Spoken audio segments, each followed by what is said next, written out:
Hello, since we are very close to Christmas, that's it, tonight, tomorrow, I would like to show you one of the Renaissance techniques in order to improvise upon a carol or a Christmas song.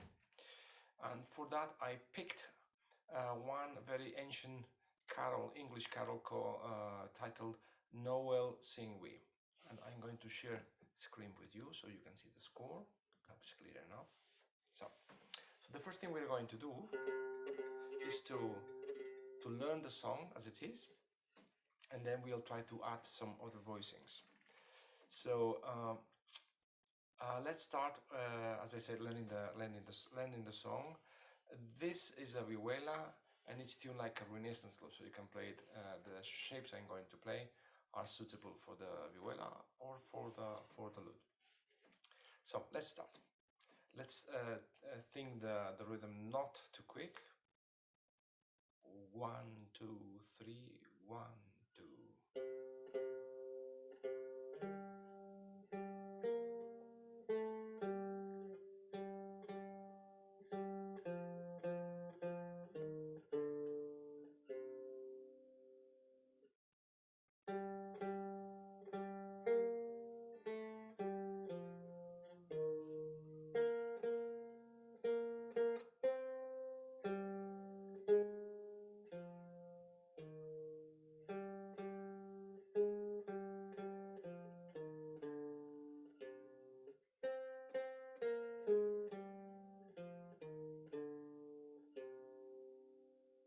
So that's the song with the refrain and the strophes. What are we going to do now is, first of all, we have to found the cadences of the music. In this case, we don't have the text, but they are pretty obvious because we have a silence every time. So I will mark with colors the cadences, because the cadences will have a special treatment. So the first one is here.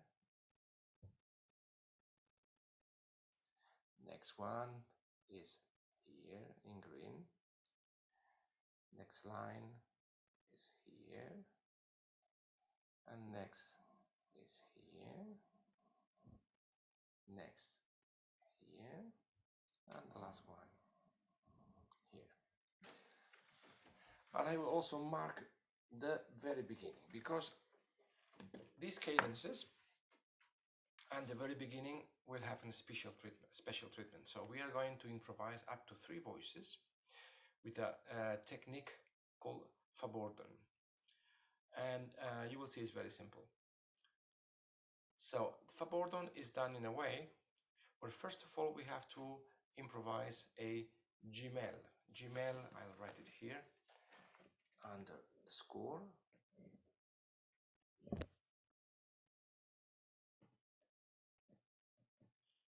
Gimel, which are parallel 6, which means that in top of every note which is not green, we are going to play a sixth, table of 6. So let's start. So since the beginning is green, we are going to play just the octave. Okay, so on the next note, we're going to search for the 6th upon the G, which, if you know very well, G, A, B, C, D, E flat. So that would be the 6th of the next note. And then we're going to do parallel with every one of the notes which are not green. We're going to play a 6th on top. So let's start with the beginning. Octave, the first 6th.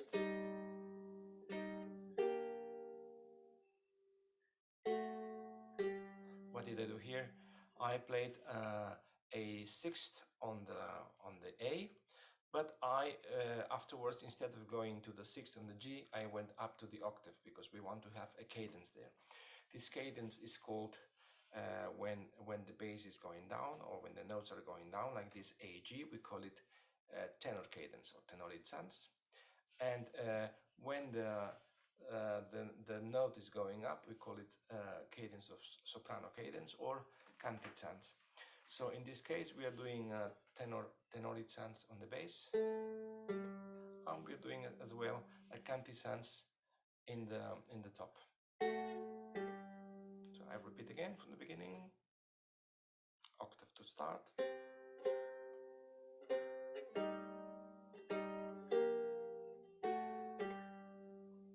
Okay, let's continue. It's not green, so we start with sixth. Another six. Another six. And then we do again a cantizans, which is again, remember, going up. So since the sixth of D is B natural, so when we go this B natural up, we get the soprano cadence, which is what we want to get the octave at the end. I play the whole thing from the beginning. 1, 2, 3, 1, 2.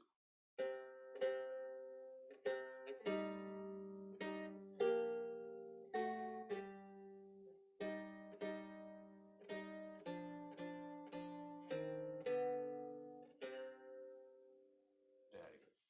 And then normally what we do with the cantizans, that's it with the soprano cadence. When we have a long note on the bass, like at the end, and the tenor, we have E flat D. Then we make the last six a bit longer, and we create a suspension. So we get on top of the D for the half of the note, we get still the C from before, and then we go to the sixth. So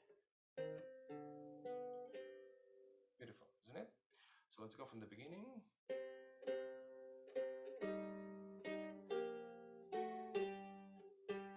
Sorry.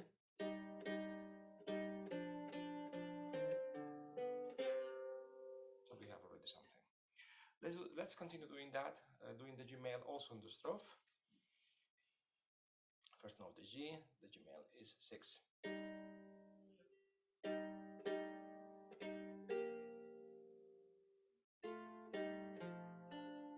So again, the soprano cadence, so the last, on the last F before the A flat, which is a cadence of tenor cadence. On top, we are doing the suspension of the previous note. Let me write it for you, because I'm maybe talking too much, but we should maybe even write it. So here we have, let's put another color, since we have the option. The 6 will be E flat. Then we make the suspension, and then we go to the next sixth, and then we finish with the soprano cadence. I play again this line. I start on the G, which has an E flat on top because it is a sixth Gmail.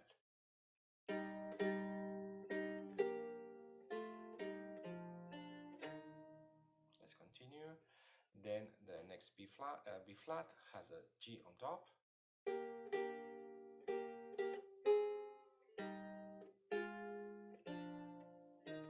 And again at the end I go to the octaves because it's another again tenor cadence on the lower voice, and I do soprano cadence on the top voice. Then let's continue with the Gmail on the next note, the G, and until the last line.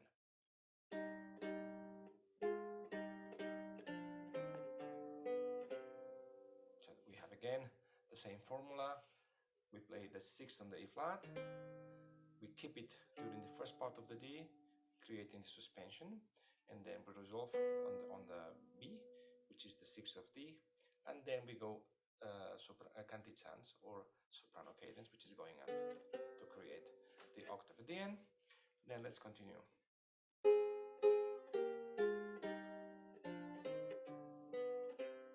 The same treatment. Beautiful. So we already have two voices. Let's see how does it sound.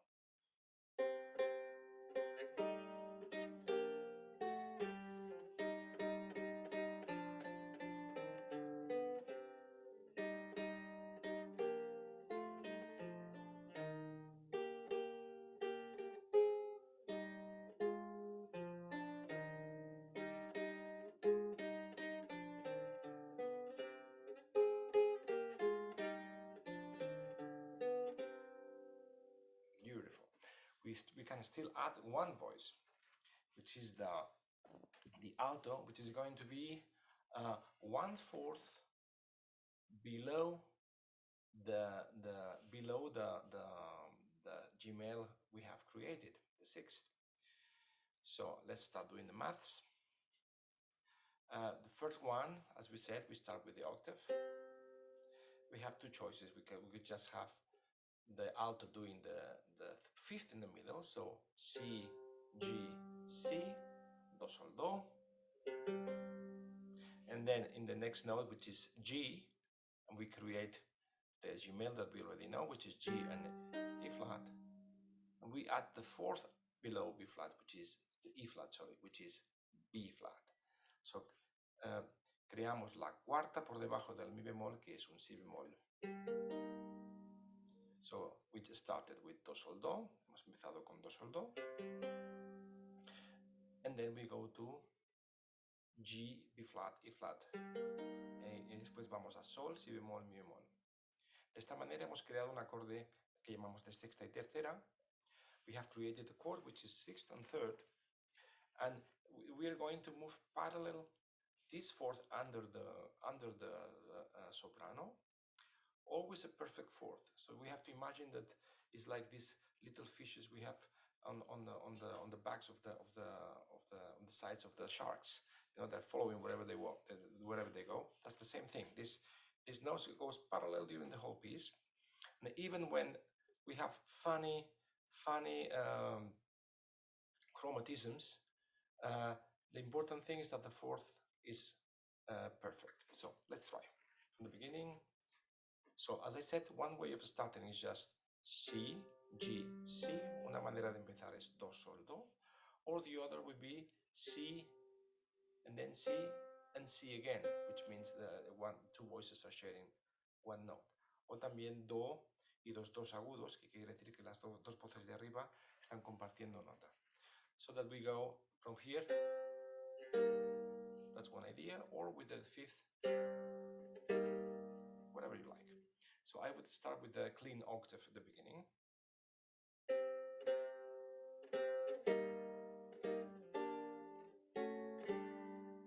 So what did I do here? It sounds a bit funny, is since I took the A as it is, I didn't do it flat, I just do it as the score shows. The sixth has to be F sharp, and then the perfect fourth under the F sharp is the C sharp. So we get the leading tone going F sharp to G, and we have another leading tone going from C sharp to D. So tenemos dos sensibles, una que va de Fa sostenido a Sol y otra que va de Do sostenido a Re. Esto llamamos doble sensible. We call this a double leading tone, or a Fauxbourdon cadence, we also could call it.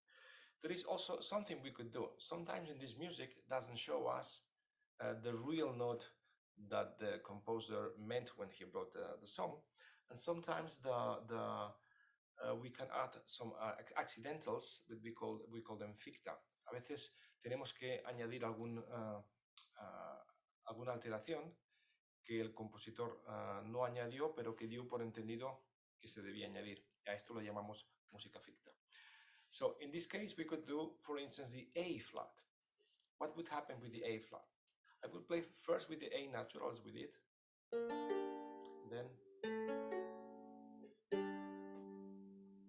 Then I will play with the A flat, which means that the F on top is not sharp anymore, and the fourth is not sharp as well. So we have A flat, C, F.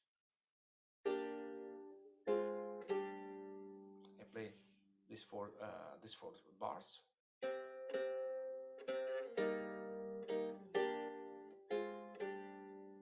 It's also beautiful, so we have to make a choice.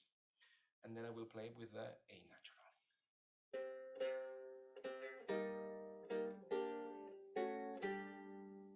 Okay, both beautiful. Let's continue. So remember, we are doing in top of the Gmail that we already create the fourth under, which is G, B flat, E flat. So ahora estamos añadiendo, como recordamos, la cuarta al Gmail que habíamos creado antes. Por tanto, tenemos Sol, Si bemol, Mi bemol. And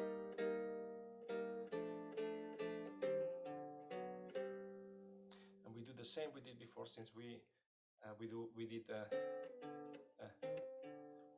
did the suspension, hicimos el retardo, and we do the same with the voice which is accompanying the soprano. So we also make the suspension. Let's play the whole thing.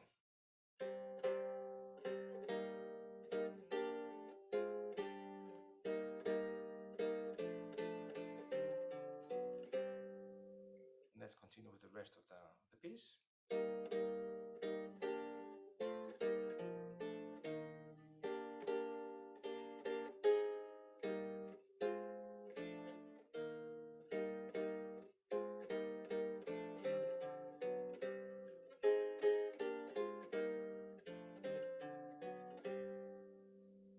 Beautiful, isn't it?